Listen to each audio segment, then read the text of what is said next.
Hello, എന്തൊക്കെയുണ്ട് വിശേഷം? ഒരു സിമ്പിൾ മത്തി വറ്റിച്ചതിന്റെ റെസിപ്പിയാണേ. നമ്മളെ കുത്തരിച്ചോറിന്റെ കൂടെ കപ്പയുടെ കൂടെ ഇത് കിട്ടിയാലുണ്ടല്ലോ നമ്മളങ്ങനെ കഴിച്ചുകൊണ്ടേയിരിക്കും. വല്ലാത്തൊരു ഫീലിംഗ് കൂടെ. ഇവിടെ ഈ ഒരു മത്തി, നല്ല മത്തി, ഇണറൊക്കെ ഉള്ള നമ്മളെ പഞ്ഞിലൊക്കെ ഉള്ള മത്തി കിട്ടിയപ്പം ഞാൻ വിചാരിച്ചു ഇതുപോലെ ഒന്ന് നിങ്ങളെയും കാണിച്ചു തരാം. 10 മിനിറ്റിന്റെ ഉള്ളിൽ നമ്മൾ അടിപൊളിയായ മത്തി വറ്റിച്ചതാണ്. അപ്പൊ എങ്ങനെയാ ചെയ്യാൻ നോക്കാം.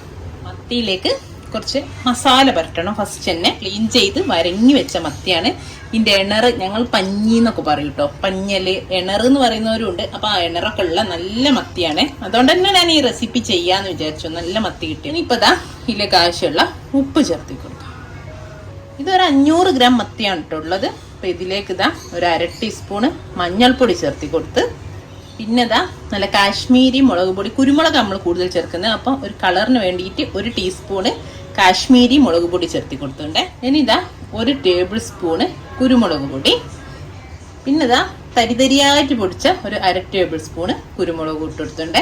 മറ്റേ ആദ്യം ഇട്ട 1 ടേബിൾ സ്പൂണ് നന്നായിട്ട് പൊടിച്ചെടുത്ത പൊടി തന്നെയാണ്. പിന്നെ ഒരു 1/2 ടേബിൾ സ്പൂണ് ചതച്ചത്, ഒരു തരിതരിയായിട്ടില്ല. ഇതാ 1 ടീസ്പൂണ് മല്ലിപ്പൊടി ഇത്രയും ചേർത്തുകൊണ്ട് ഇല്ലെങ്കിൽ നന്നായിട്ട് ഈ മീനിലേക്കൊന്ന് നമുക്ക് പിടിപ്പിച്ചു കൊടുക്കാം. തേച്ച് പിടിപ്പിച്ചു എല്ലാ ഭാഗത്തും നല്ല പോലെ.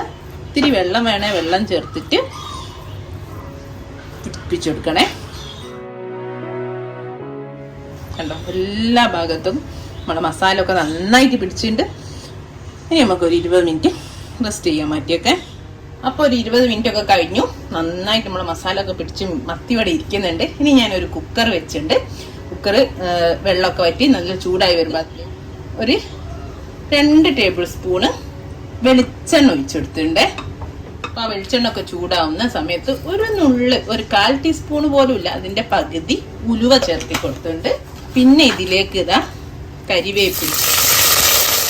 ഇനി നമ്മളെ മത്തി ഇതിലേക്ക് ഓരോന്നായിട്ട് വെച്ചിട്ട് ഇതുപോലെ അടുക്കി വെച്ചു കൊടുക്കണേ. അട്ടിക്ക് ഇടാൻ പാടില്ലേ. ഇനി ഇതാ കൊടുമ്പുളി ഇല്ലേ, കൊടുമ്പുളിയാണ്. നിങ്ങൾക്ക് നോർമൽ വാളംപുളിയും എടുക്കാം. ഞാൻ 2 കൊടുമ്പുളി നന്നായിട്ട് കഴുകി തിളപ്പിച്ച വെള്ളമാണ്. ഒരു 1/2 കപ്പ് ഉണ്ട്. 1 പീസ് കൊടുമ്പുളിയുണ്ട്. കുക്കർ അടച്ചു വെക്കാം. കുക്കർ അടച്ചു വെച്ചിട്ട് മീഡിയം ഫ്ലെയിമിൽ ഒരു 2 വിസിൽ. അതോടെ മത്തി വറ്റിച്ചത് റെഡിയാവും കേട്ടോ. അപ്പൊ ഇതാ പ്രഷറൊക്കെ പോയി 2 വിസിൽ വന്നു. നമുക്ക് തുറന്ന് നോക്കാം. അപ്പൊ കണ്ടോ, ഇതേപോലെ കിട്ടിണ്ടേ. ഇത് കുറച്ച് കണ്ടോ, കുറച്ച് ഗ്രേവി ഒക്കെ ആയിട്ടാണ്, കുറച്ച് ലൂസ് ഗ്രേവിയാണ്. ഞാൻ ഒന്നുകൂടെ ഫ്ലെയിം ഓൺ ചെയ്ത് തുറന്ന് വെച്ചിട്ട് ഈ ഗ്രേവി ഒന്ന് വറ്റിച്ചെടുക്കുകയാണ്. ആ സമയത്ത് നമുക്ക് ഉപ്പൊക്കെ നോക്കാം.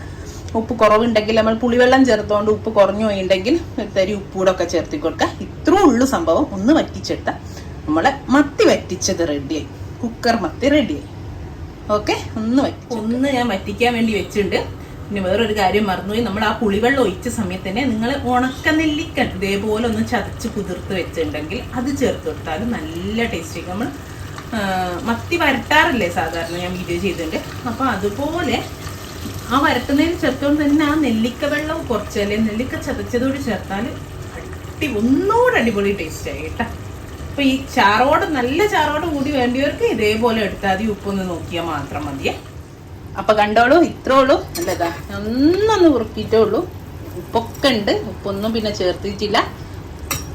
ഇളകി പോവുകയോ പൊടിഞ്ഞു പോവുകയോ ഒന്നും ചെയ്തിട്ടില്ല. കണ്ടോ, നല്ല അടിപൊളി മത്തി വറ്റിച്ചത്. വായൽ വെള്ളം പൊട്ടുന്നു കേട്ടോ. ഞാൻ നല്ല വാട്ടക്കപ്പ തേങ്ങയൊക്കെ അരച്ചിട്ട് പുഴുങ്ങി വെച്ചിട്ടുണ്ട്. ഇതിന്റെ കൂടെ കൂട്ടാൻ അത് കൂട്ടി കഴിക്കാൻ പോവുകയാണേ.